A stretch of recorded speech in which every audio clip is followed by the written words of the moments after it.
quest'idea che l'Orfeo, che apre Coria Palazzo la 40ª edizione del nostro progetto Le Meraviglie Cantate, quest'anno si è sviluppata attraverso l'idea dei due Gonzaga, Ludovico Gonzaga che ha costruito col Fancelli questo bellissimo palazzo ducale e Vincenzo Gonzaga che ha chiamato a sé Monteverdi, come lo stesso Ludovico il Mantegna. Ci sono attorniati di grandi artisti e quindi abbiamo pensato che i due Gonzaga, il pronipote e il prozio, diciamo così, del Ludovico, li abbiamo uniti in quest'idea di presentare quest'opera che è la prima opera per antonomasia al mondo.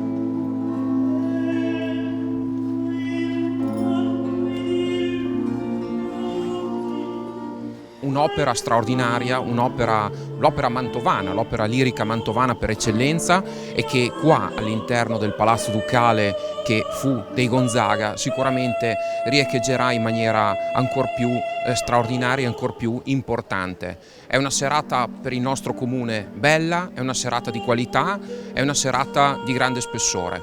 Sicuramente sarà ricordata per tanto tempo. L'alma già si sdegnosa della bella Euridice, oggi fa per felice Orfeo del sen di lei, per cui già tanto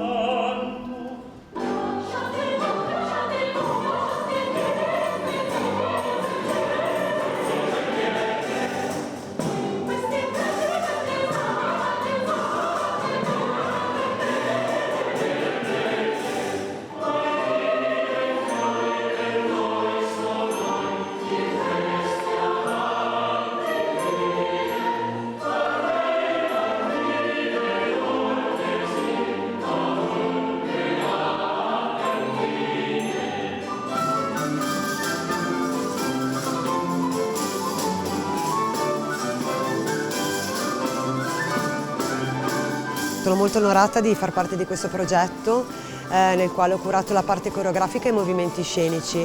Le danzatrici sono 5 di Cod Danza che danno un senso, cioè, seguono la drammaturgia della partitura sostenendo con i movimenti appunto la storia, il racconto, la musica. L'Orfeo è un'opera meravigliosa che parla del potere della musica e del ruolo dell'artista, l'importanza appunto di una propria discesa interiore per ritrovare il proprio ruolo appunto come artista nel mondo e nell'arte.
Siamo con un cast, devo dire, di altissimo livello. Mauro Borgioni è l'Orfeo più bravo e desiderabile che potessimo avere, è un cast tutto di altissimo livello, arricchito con delle danze, con dei movimenti scenici che rendono questa esecuzione non un mero concerto, ma qualcosa di un pochino più partecipato, un po' più teatrale ed immersivo.